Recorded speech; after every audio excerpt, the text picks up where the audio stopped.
The HOA president called the cops on my floating party. She had no idea what was in my pocket.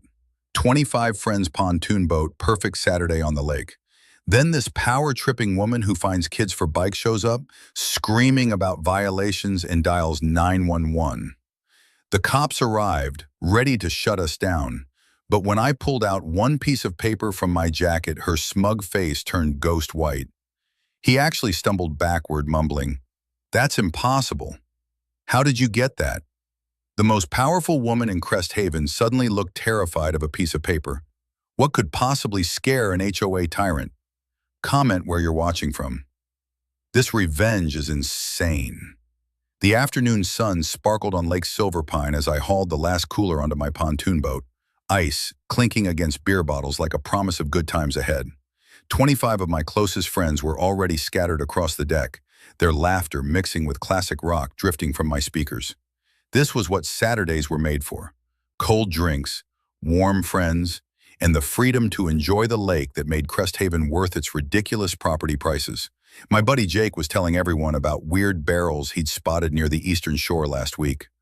Rust-cold things, half submerged, like someone was trying to hide them. "Fishy as hell, man," he said, gesturing with his beer bottle toward the distant shore, where cypress trees created dark shadows. I was about to ask him more when I heard it. That voice that could curdle milk at 50 paces. "What in God's name do you think you're doing?"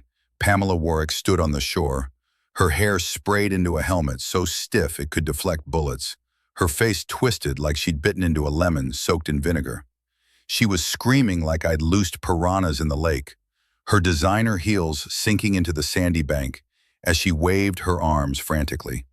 Behind her, I could see her husband lurking by their golf cart, talking rapidly into his phone, with the expression of a man who just discovered his secrets weren't as buried as he thought. This is a clear violation of HOA Rule 17.3 regarding excessive noise and unauthorized gatherings on community-adjacent waterways, she shrieked, pulling out her phone with the practiced motion of someone who had police on speed dial. My jaw tightened as I watched her performance, knowing she was about to ruin another perfect day. Within 15 minutes, Officer Nathan Powell's patrol car crunched into the gravel parking area, and I saw him visibly sigh before stepping out. "HOA calls again," he muttered under his breath loud enough for me to hear as he approached the boat. Powell was a decent guy, early 30s with tired eyes that suggested he'd rather be anywhere else than mediating another one of Pamela's manufactured crises.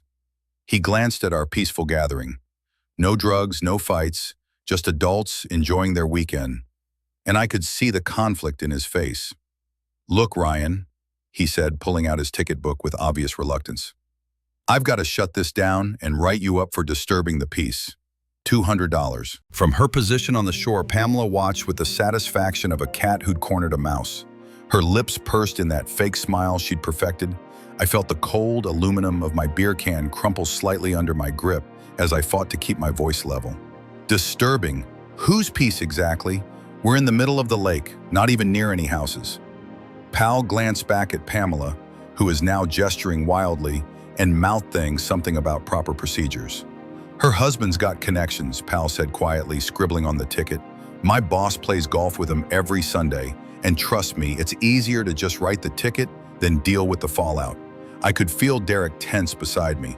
My best friend since college had zero tolerance for this bureaucratic boss. "She's literally finding us for breathing at this point," he said loud enough for Pamela to hear.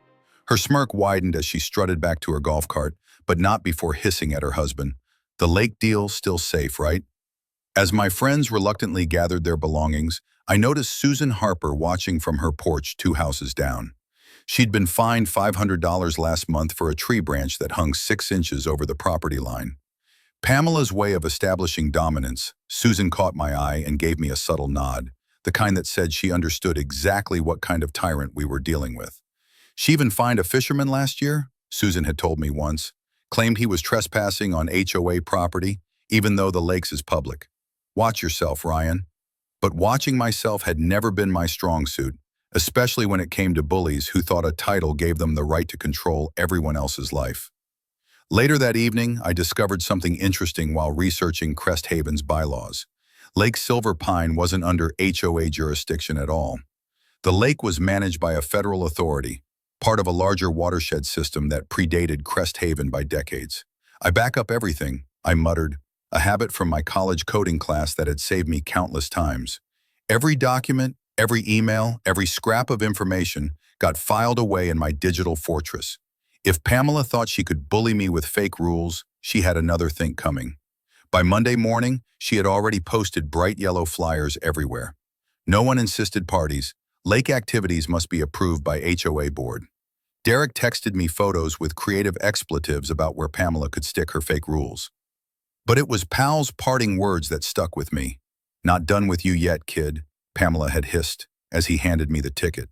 Well, she wasn't the only one who could make plans. As I left the lake, I noticed Pamela's golf cart parked outside the HOA office, its gaudy pink paint job gleaming under streetlights. Through the window, I could see her bent over a document, clutching a paper that could ruin my life in Crest Haven.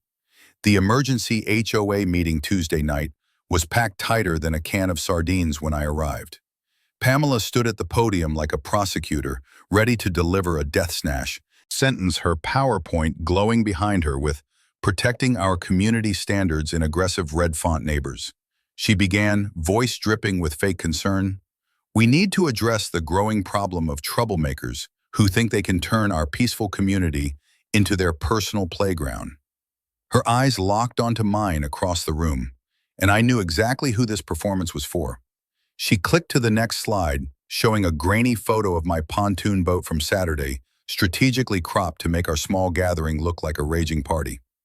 Lake Silverpine is a precious resource that we cannot allow to be destroyed by those with no respect for rules, she continued, nails clicking against the podium. Effective immediately, all lake activities must be pre-approved by the HOA board with 48-hour notice and a $50 processing fee. The murmur through the crowd was a mix of confusion and resignation. Fighting Pamela was like trying to nail Jell-O to a wall. But what came next was the real kicker. "Furthermore," she paused dramatically, "I've received concerning reports about certain individuals using these gatherings for unsavory activities." She didn't say my name, but her meaningful glance in my direction made it crystal clear who she was targeting. By Wednesday morning, the email had circulated through all of Crest Haven like wildfire. "Concerned neighbor alert," the subject line read, "sent from an anonymous handiwork." The email detailed credible reports of drug dealing at the lake gathering, complete with fabricated witness statements and dark hints about the type of people I associated with. My phone buzzed nonstop with neighbors suddenly canceling plans, avoiding eye contact at the mailbox, treating me like I had the plague. The afternoon barbecue I'd been invited to suddenly became family chow-on, and even the guy who usually waved from his morning jog now crossed to the other side of the street. Pamela had weaponized the suburban gossip network with surgical precision, turning me from neighbor to pariah in less than 24 hours. I was pacing my living room, fingers drumming against my thigh as my mind raced through possible responses, when Derek showed up with coffee and determination. "I've been tailing her," he said without preamble, pulling out his phone to show me photos. "She's been meeting with her husband and some sketchy dude in a suit down by the lake every evening. They keep pointing at those barrels Jake mentioned, and she looks nervous as hell." I studied the images, noting how Pamela's usually perfect composure seemed cracked in these candid shots. "She's not just power tripping," I said slowly, pieces clicking together. "She's covering for something." The next blow came when Pamela went door-to-door with a petition to maintain community standards and safety. Basically a formal request to have me labeled as a neighborhood threat. I watched from my window as she worked her way down the street, fear-mongering her way into signatures. When she reached Tom's house, I saw him hesitate at the door, glancing, but my house before, reluctantly signing. "She finded my mailbox last month," he'd tell me later, shame in his voice. "I can't afford another fine." It was Susan who finally gave me ammunition to fight back. She showed up at my back door Thursday evening, looking around nervously before slipping inside. "I work at First National Bank," she said quietly, settling into my kitchen chair. "Last year I processed documents for Pamela's husband. Big contract with a waste management company about lake disposal rights. Director Harrove at the Federal Lake Authority. He's who actually controls Silverpine, not Pamela. Armed with this information, I spent Friday making calls, documenting everything methodically. The Lake Authority confirmed Susan's information. Pamela's HOA had zero jurisdiction over Lake Silverpine, and her rules were worthless. Ma'am's been calling us for months trying to get enforcement powers, the clerk told me. Director Haregrove told her to pound sand. Federal waterway means federal rules, period. That evening, Powell showed up at my door looking even more tired than usual. "I need to ask you about these drug allegations," he said, though his tone suggested he knew it was. "Pamela's been calling the station daily, demanding a full investigation. I let him search, knowing he'd find nothing." As he prepared to leave, he paused at the door. "Between you and me, she's done this before. That fisherman, she fined, he tried to fight it, and she had him arrested for trespassing. Charges got dropped, but the damage was done. Be careful." As I sat alone that night, I closed my eyes and wondered if I should just give up. But then I thought about the kids who wouldn't get to fish, about Tom, too scared to fight a bogus fine, about Susan still carrying the weight of that tree branch citation. College bullies never stopped us before. Derek had reminded me earlier. He was right. Pamela stood under the streetlights, whispering into her phone, her grin promising to bury me for good. Monday morning brought a certified letter that made my blood run cold. A $1,000 fine for willful misuse of community resources and creating a public nuisance. The HOA letterhead practically screamed intimidation, complete with threats of property liens if I didn't pay within 30 days. But Pamela wasn't satisfied with just paper warfare. By noon, Powell was back at my door, looking like he'd rather be getting a root canal. "She's filed a formal complaint about illegal use of federal waterways," he said, reading from his notepad with obvious reluctance. "Claims you're operating an unlicensed commercial enterprise on the lake. I need to see your federal lake permit." I handed him my basic boating permit, but we both knew that wasn't what Pamela was angling for. "This is valid, but my boss says you need specific authorization from the Lake Authority for gatherings over 10 people. Powell muttered exhaustion in his voice. "Look, Pamela's demands never stop. Last month, she wanted us to arrest a teenager for skateboarding too loudly. Get whatever paperwork you need from Director Harrow fast." Tuesday brought new escalation. When Pamela appeared on Channel 7's morning show, I nearly choked on my coffee seeing her across from the anchor with her best concerned citizen face. "We've had increasing problems with vandalism and disruptive behavior centered around the lake," she said, voice pitched perfectly between worry and determination. "As HOA president, I have a responsibility to protect our property values and children's safety." The anchor nodded sympathetically as Pamela painted me as some neighborhood menace, stopping just short of legally actionable defamation. "Certain individuals think they're above the rules, but I promise you they'll be out of Crest Haven soon enough." Wednesday hit me with an emotional gut punch that crystallized my resolve.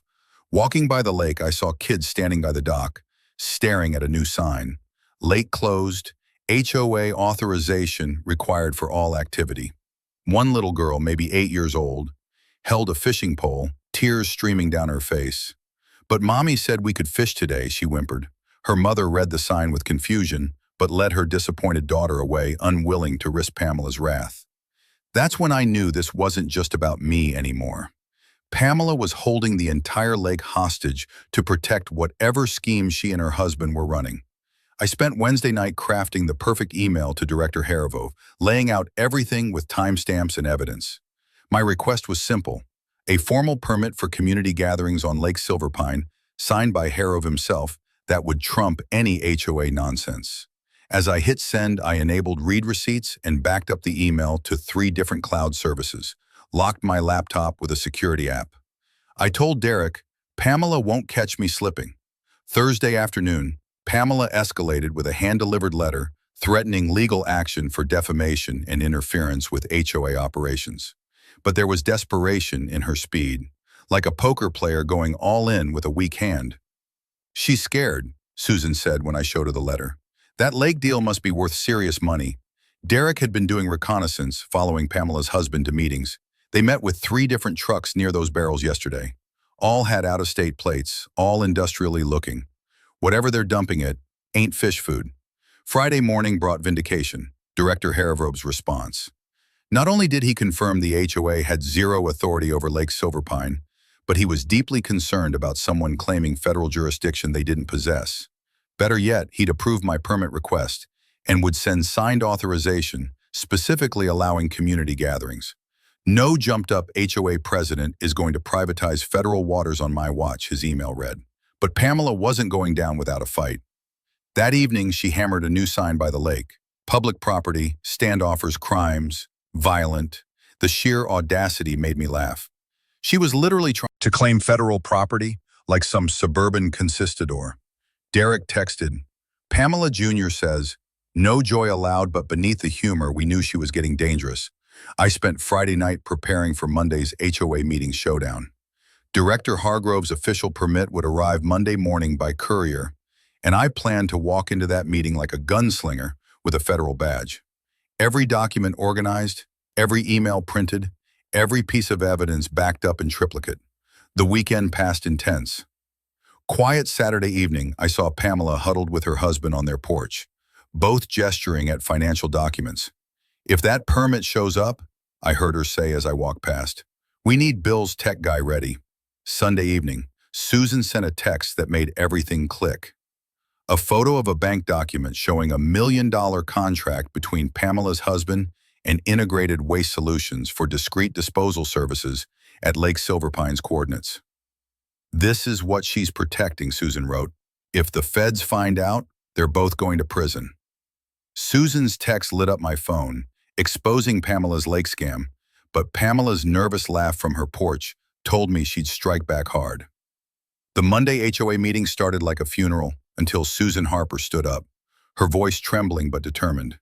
Ryan's got a point about the lake, she said, clutching the podium edges like a lifeline.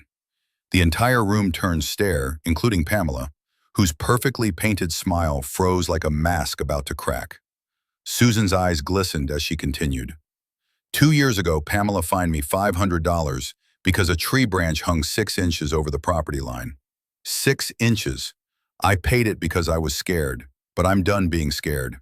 Her voice cracked as she shared more stories. Neighbors fined for mailbox fonts, grass height differences of ½ an inch. Even a widow charged $200 because her deceased husband's car stayed in their driveway too long. But here's what really matters, Susan said, pulling out a folder with shaking hands. I work at First National Bank, and last year I processed documents for Pamela's husband.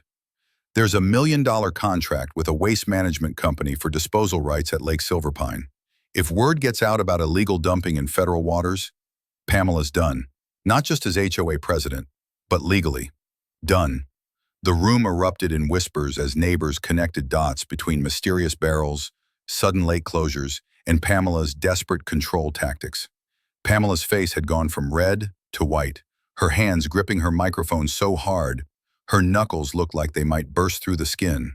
These are baseless accusations from a disgruntled resident, she stammered, but her voice had lost its usual commanding tone. That's when I stood up, my heart pounding, but my hands steady as I reached into my jacket. Speaking of baseless, I said, pulling out the document like a golden ticket. Let's talk about your fake authority over Lake Silverpine. I held up Director Hargrove's official permit, the federal seal visible even from the back row. This is from Director James Hargrove, the actual authority over Lake Silverpine. His signature trumps your HOA rules, Pamela, game over. I watched her face cycle through emotions like a slot machine. Confusion, recognition, fear, and finally rage. Hargrove. No way, that's real, she said, but the microphone shook in her hand, betraying her panic. Lake Silverpine has always been under HOA jurisdiction. Really? I said, walking toward the front with measured steps. Then why have you been calling the Federal Lake Authority for months, begging for enforcement powers? Why did Director Hargrove personally tell you to, and I quote, pound sand? Gasps rippled through the crowd as I continued reading from Hargrove's email. Each word another nail in Pamela's coffin of lies. Furthermore, I read, any HOA claiming authority over federal waterways is committing fraud, punishable by significant fines and potential criminal charges. Pamela's carefully constructed kingdom was crumbling, and everyone could see it. Tom, the quiet neighbor she terrorized over his mailbox, actually stood up and started clapping. That's the lake boss's signature? All right, I've seen it on fishing licenses. Pamela tried one last desperate play. turning to the crowd with her fake concerned citizen voice. This is obviously a forgery. Ryan's trying to undermine the safety and standards of our community. I'll have my lawyer. But she never finished the sentence because half the room had pulled out their phones, Googling Director Hargrove and finding his signature on official documents that matched mine perfectly. The exodus started slowly, one person walking out, then another, then a flood. Pamela stood at the podium like a captain on a sinking ship, her perfect hair finally showing signs of distress as she ran her fingers through it repeatedly. "You don't understand," she said to the emptying room, her voice rising to near hysteria. "I'm protecting you. The property values, the standards, the illegal waste dumping," Susan interrupted, her newfound courage burning bright. "The contract your husband signed to turn our children's fishing spot into a toxic dump site." Pamela's eyes went wild, darting between Susan and me like a trapped animal. Without another word, she grabbed her purse and practically ran from the room, her heels clicking a frantic rhythm on the linoleum as she passed me. She hissed, "This isn't over. My lawyer will destroy you for sling." I just smiled and held up my phone, showing that I'd been recording the entire meeting. "Looking forward to it, Pamela. I'm sure Director Hargrove will be very interested in your claims of authority over his lake." The aftermath was swift and brutal for Pamela. By Tuesday afternoon, neighbors who'd been avoiding me were stopping by to apologize, sharing their own stories of Pamela's reign of terror. But not everyone was ready to celebrate.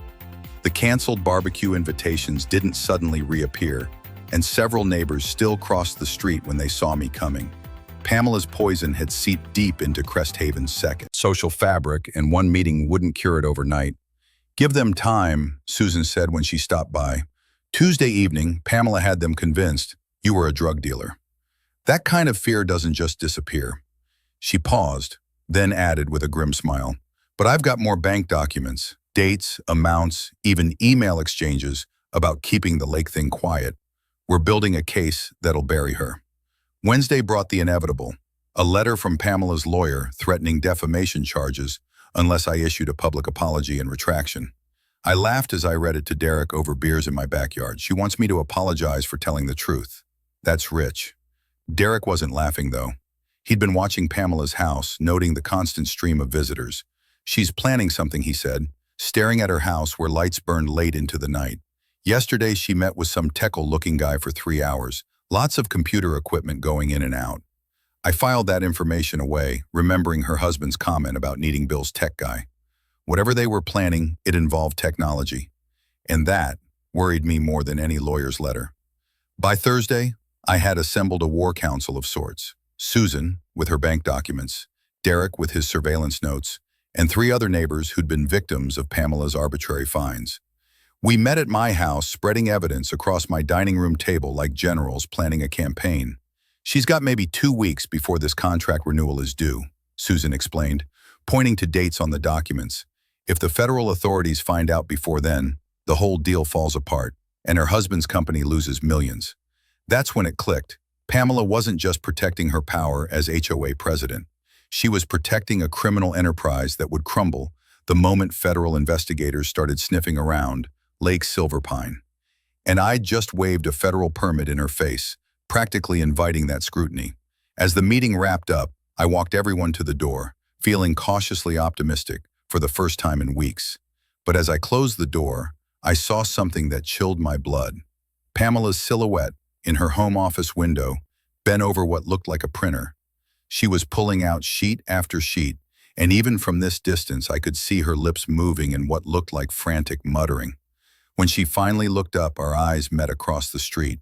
She held up one of the papers and smiled, not her fake HOA president smile, but something darker. Then she slipped the freshly printed paper into her bag, her inky fingers twitching as she prepared to frame me for a lie that had destroyed me. The knock came at 6 a.m. Friday morning, 3 sharp raps that jolted me from sleep and sent my heart racing. Officer Powell stood at my door with 2 other cops, his face a mixture of duty and disgust. "Ryan Caldwell, you're under arrest for falsifying federal documents," he said, the words coming out like they tasted bad. Behind him, I could see Pamela's curtains twitch, and I knew she was watching her plan unfold. "What are you talking about?" I asked, even as the cuffs clicked around my wrists. Powell held up a printed email that looked official enough to fool anyone who didn't look too close. Lake Authority says, "Your permit is fake. Pamela's husband's golf buddy at the station. Fast-track this straight to the prosecutor." The email was masterful in its deception. Federal letter, head official sounding language. Even a case number that probably led nowhere. "Somebody faked this," I said as Powell led me to the cruiser. "Pamela's husband has connections her cop pal could have." Powell cut me off with a look that said he knew exactly what was happening, but couldn't do anything about it. "Save it for the lawyer," he muttered. But as he guided my head into the back seat, he whispered, "Pamela's pulled this before. Keep your mouth shut and wait." The ride to county lockup was the longest 20 minutes of my life, watching Crest Haven wake up through the cruiser window, knowing Pamela was probably already spreading the news of my arrest. The cell was everything you'd expect. Gray walls, steel toilet, and a narrow bench that made my warehouse floor look comfortable. But it wasn't the physical discomfort that got to me. It was the view from the tiny window. I could see a sliver of Lake Silverpine in the distance. The morning sun turning the water gold just like it had during my party. That party felt like a lifetime ago now. I thought about Jake's warning about the barrels, Susan's courage at the meeting, Derek's loyalty through everything. 24 hours, the booking officer had said. 24 hours before they had to charge me or let me go. And I'd bet my house that Pamela was using every one of those hours to solidify her frame job. The hours crawled by like wounded animals. I dozed fitfully on the narrow bench, jolting awake every time footsteps passed my cell. During one of these half-awake moments, I found myself thinking about high school, about the bullies who tried to run me out of computer lab because I didn't fit their idea of who belonged there. I'd beaten them by being smarter, by documenting everything, by refusing to break. But this felt different. This wasn't some teenage power play. This was a coordinated attack using the actual justice system as a weapon. Around hour 18, a sparrow landed on my window ledge, pecking at something invisible. Such a small thing, but it reminded me that life went on outside these walls. That Lake Silverpine still existed, still needed protecting. My phone call finally came at hour 20. Derek answered on the first ring, his voice tight with worry and guilt. "Ryan, Jesus Christ, I'm sorry. I should have seen this coming. I froze up when they took you. I should have done something.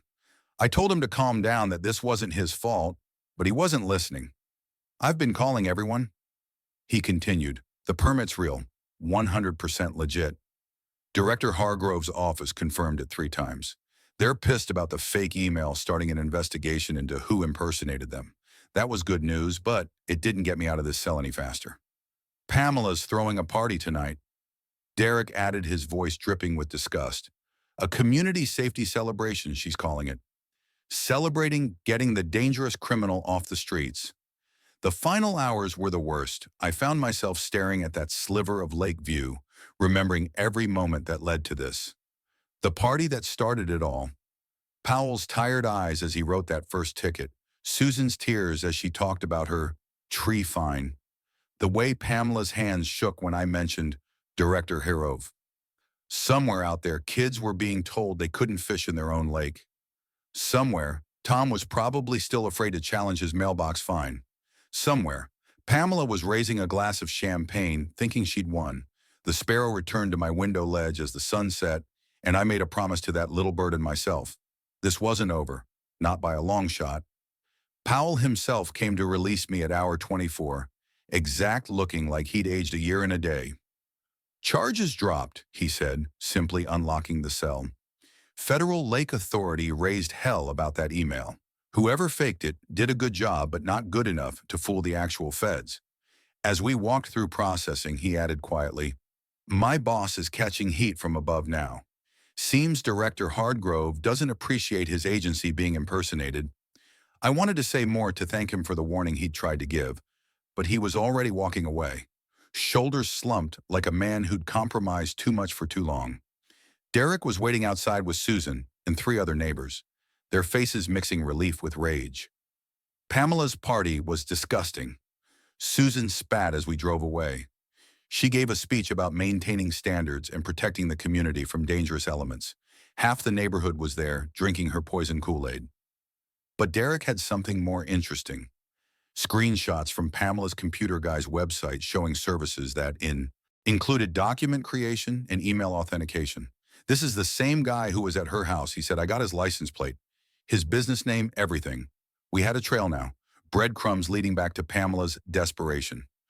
As we pulled up to my house, I saw the last thing I expected. A small welcome home banner taped to my door and a cooler of beer on my porch with a note. Not everyone believes her lies, your real neighbors. It was a small gesture, but it meant everything. Inside, I found more notes slipped under my door neighbors, sharing their own stories of Pamela's tyranny, offering support, some even apologizing for signing her petition. Hyde was turning slowly, but surely. That night I sat on my porch with a beer watching Pamela's house. The party was winding down, guests leaving in small groups, but I could see her silhouette in the window, pacing again, probably planning her next move. Derek sat beside me, uncharacteristically quiet until he finally spoke. I let you down, man. When they arrested you, I just stood there frozen like a coward. I told him to forget it, but he shook his head. No, I need to make this right. I've been doing more than just watching her house. I've been digging into her tech guy, tracking his communications. He pulled out his phone, showing me an email he'd intercepted using skills I didn't know he had. She's planning something bigger, something about the Lake Authority database and making your permit disappear permanently. As I read the email, my blood ran cold. Pamela wasn't done. She was just getting started. But as I raised my glass in a mock toast toward her house, I smiled grimly. Pamela had raised her glass in triumph. Unaware, I had found the proof to end her reign forever. Tuesday morning, I walked into the federal building with enough evidence to sink a battleship. Susan's bank documents, Derek's surveillance photos, the fake email that had landed me in jail, and most damning of all, the contract detailing, integrated waste solutions, plans for Lake Silverpine Director Hargrove himself met with me. His weathered face growing stormier with each document he reviewed. 20 years, I've protected this watershed. He said, voice quiet but dangerous. And some suburban HOA thinks they can turn it into a private dumping ground. By the time I left, I had his personal assurance that Pamela's reign was over. He also handed me something else, an invitation to Thursday's emergency HOA meeting, where federal investigators would be making a surprise appearance. The news broke Wednesday afternoon. Channel 7 led with illegal dumping, Scandal rocks. Crest Haven complete with footage of hazmat teams removing barrels from Lake Silverpine. Pamela tried damage control, calling her own press conference, where she claimed to be a victim of a vicious smear campaign orchestrated by disgruntled residents. But the reporters smelled blood in the water. Mrs. Warwick, how do you explain your husband's signature on these contracts? One asked. What about the toxic chemicals found in the lake? Another pressed Pamela's perfect composure finally cracked on live television. Her voice rising to a shriek, I've done nothing but protect this community. These people don't understand what I've sacrificed. The footage went viral within hours. Pamela Warwick, suburban dictator, melting down for all to see. Thursday's meeting was standing room only with federal badges, outnumbering HOA board members. Pamela sat at the president's table trying to maintain her authority even as investigators set up their presentation. This is still an official HOA meeting. She insisted, gavel in hand, I'll maintain order. That's when Susan stood up, her voice carrying new fine steel. You trashed our kids' lake for money. You fined us for inches while poisoning the water where our children swim. The dam broke, Tom jumped up. She fined my kid $50 for his bike, $50. Another neighbor, $300 for my garden gnome. Another $800 because my car was the wrong shade of blue. Years of pent-up rage poured out as Pamela's grip on the gavel turned white-knuckled. When the federal investigator finally spoke, his words were clinical but devastating. We've documented 17 separate violations of the Clean Water Act. The chemicals in those barrels have decimated fish populations and rendered the eastern shore unfishable for at least 5 years. The HOA president's signature appears on multiple documents authorizing this activity. Pamela tried her fake smile one more time, but it cracked like cheap plastic. This is a misunderstanding, she stammered. I was protecting property values I didn't know, but Susan cut her off again. You knew. You knew when you shut down the lake. You knew when you arrested Ryan for exposing you. You knew when you took their money. The crowd roared approval as Pamela's carefully styled hair began to wilt, her hands twitching as she clutched her purse like a life preserver. The vote was unanimous. Pamela Warrick was removed as HOA president, effective immediately. As the gavel fell wielded by Tom, who'd been elected temporary president, Pamela snapped, "You idiots!" She screamed, flinging the microphone across the room. "I made this place worth something. Without me, you're nothing, nothing." Security moved in as she continued ranting, her perfect suburban facade completely shattered. "Do you have any idea what you've done? My husband's business, our reputation, everything we built."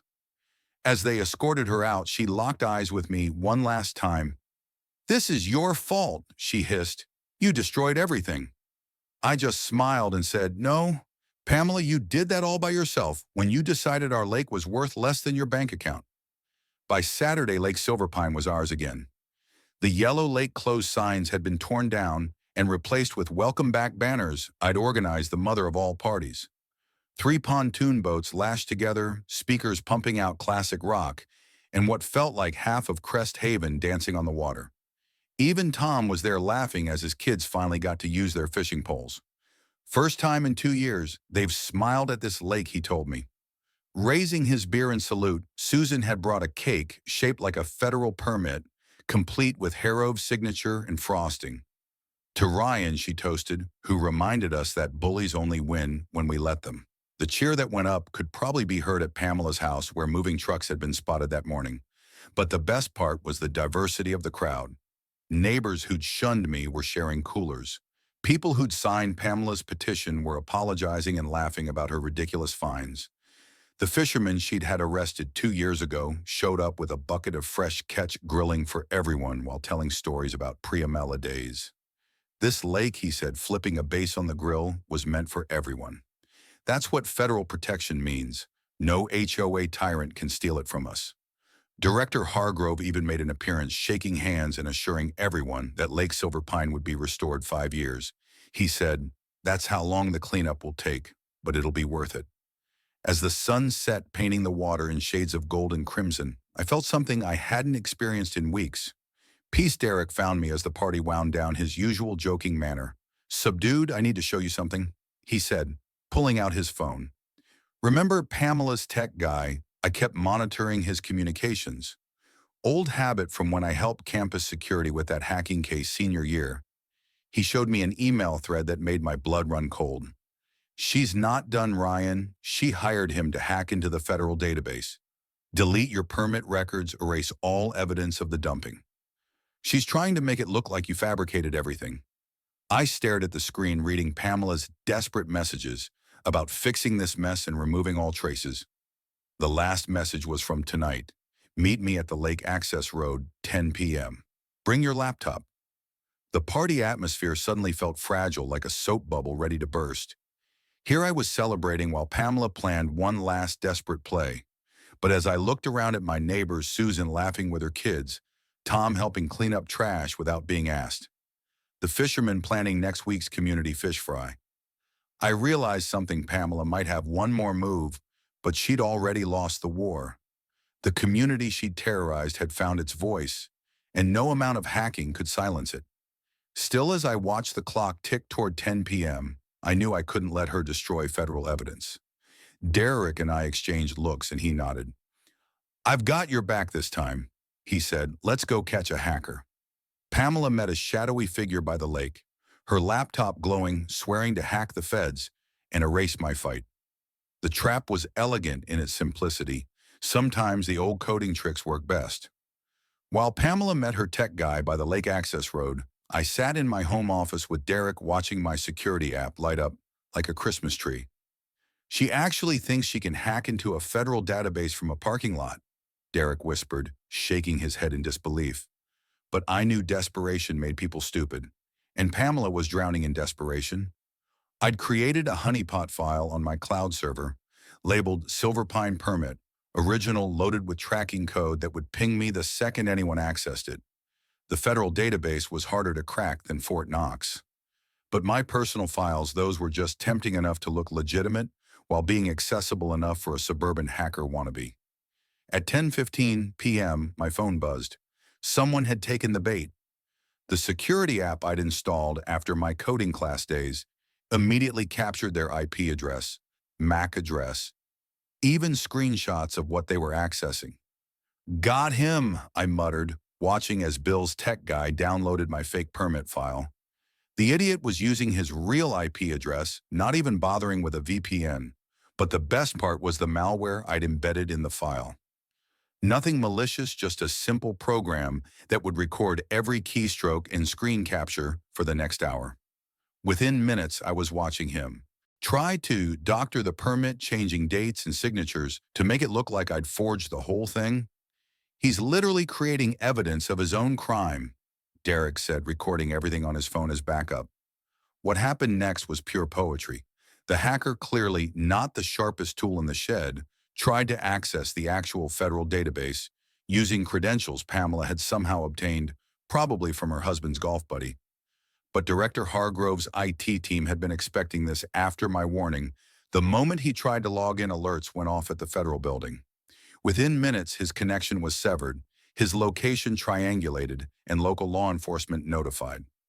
Through my security app, I watched him panic, frantically typing commands as his laptop screen filled with federal warning messages. Oh. He typed in a notepad file, apparently forgetting. I could see everything. Then the best part, Pamela. This isn't worth it. They're tracing me right now. I called Officer Powell, directly sharing my screen recordings in real time. They're at the Lake Access Road, I told him, northwest corner, probably in a blue Honda Civic based on what Derek saw earlier. Powell didn't hesitate. Federal cybercrime is way above Pamela's husband's golf buddy's pay grade, he said with what sounded like satisfaction. Units are rolling now. Derek and I raced to my front window, watching as police cars screamed past toward the lake. In the distance, we could see flashlight beams dancing through the trees. My phone kept pinging with updates from the security app. The hacker was trying to destroy evidence, deleting files, clearing browser history, but my program captured it all. Every panicked keystroke was another nail in their coffins. 20 minutes later, Powell called back. Got them both, the tech guy sang like a canary. The moment we mentioned federal charges, says Pamela promised him $50,000 to fix the permit situation and delete all traces of the toxic dumping. In the background, I could hear Pamela's shrill voice. I want my lawyer. This is entrapment. That permit was fake, Paul continued. Best part, she tried to throw the laptop in the lake when we approached. Assault on federal evidence, attempted destruction of property, conspiracy to commit cyber terrorism. She just upgraded herself from HOA tyrant to federal felon. I couldn't help but laugh. After everything, the fines, the arrests, the smear campaigns, Pamela had finally outsmarted herself into a pair of handcuffs. The next morning, Crest Haven woke to the sight of federal agents executing search warrants at Pamela's house. Neighbors gathered on the sidewalk like it was a block party, some even bringing coffee and donuts. Is this better than cable or what?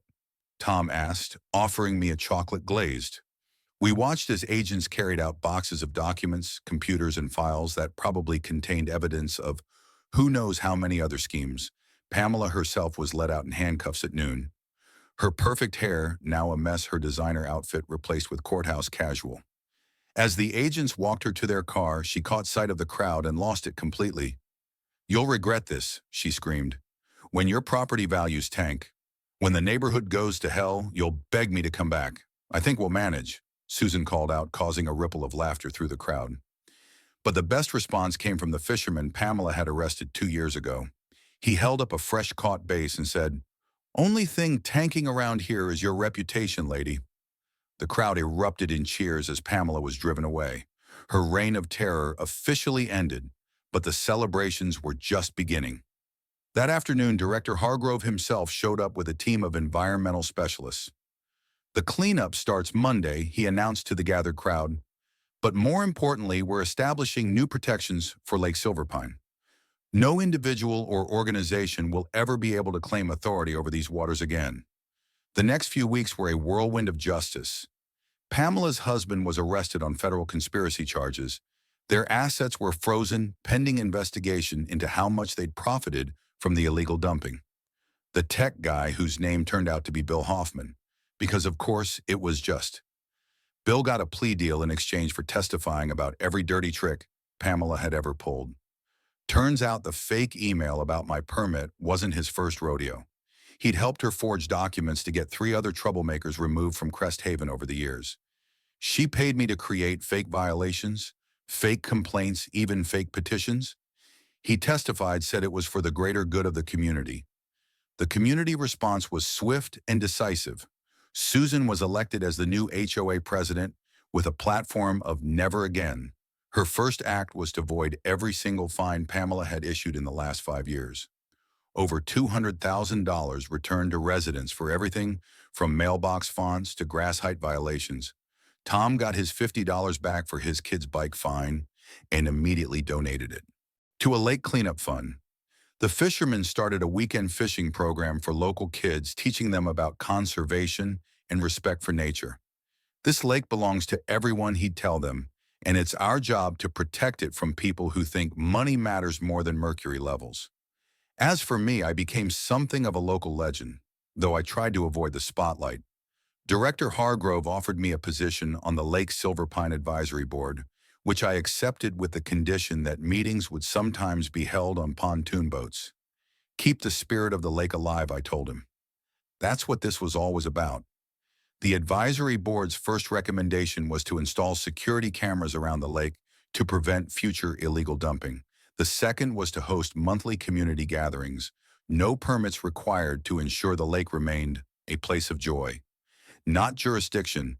6 months later, I hosted the biggest party Lake Silverpine had ever seen. 500 people showed up, including reporters who wanted to document the community that fought back. But the moment that made it all worthwhile was when that little girl I'd seen crying by the lake closed sign caught her first fish off the restored dock. Her squeal of delight echoed across the water. And I swear I saw Tom wipe away a tear. This is what we fought for, Susan said, raising her beer. Not just to get rid of Pamela, but to remember what community actually means. As the sun set over the lake, now cleaner than it had been in years, I couldn't help but smile. Powell stopped by the party off duty and actually smiling for once. Heard Pamela's trying to start an HOA in federal prison, he said with a chuckle. Something about organizing the meal schedules and inmate dress codes some people never learn. We laughed, but there was a deeper satisfaction in knowing justice had been served. Pamela got 8 years for conspiracy, cyber terrorism, and environmental crimes. Her husband got 12. Bill the hacker got 2 years and a lifetime ban from touching computers. But more importantly, Crest Haven got its soul back. That night, as the party wound down and the last boats headed to shore, Derrick raised his beer for one final toast. To Ryan, who reminded us that backing up everything includes backing up your community. The cheer that went up could probably be heard 3 towns over. And to Pamela, someone else added with a laugh, may her prison. As I looked around at my neighbors, really looked at them, I saw something that no amount of HOA fines could ever buy. Genuine community. We'd faced down a tyrant, and one not with violence or hatred, but with truth, documentation, and federal permits. The next morning, a letter arrived that made me laugh out loud. The Federal Lake Authority was inviting me to speak at their annual conference about community resistance to unauthorized authority claims. Apparently, our story had become required reading in their training materials, but the best part was the note Director Hargrove had added. Your backup practices saved a federal waterway. Ever consider a career change? I tucked the letter away and headed to the lake where Tom's kids were already fishing, and Susan was organizing a cleanup crew. This was home, this was community, and this was worth fighting for. As I cast my line into the now clean waters of Lake Silver Pine, I thought about everyone watching this story. Got a Pamela in your life, trying to make up rules and terrorize your community. Here's the secret document: everything. Know your actual rights. And remember that bullies and blazers are still just bullies. They rely on fear and ignorance to maintain power. Take away those tools and watch how fast their kingdoms crumble. And if you're dealing with your own HOA nightmare right now, drop a comment below. After all, the best way to fight suburban tyranny is to share our stories and remind each other that we're not alone in this fight. Justice might take time, but with enough backup files and federal permits, it always wins in the end.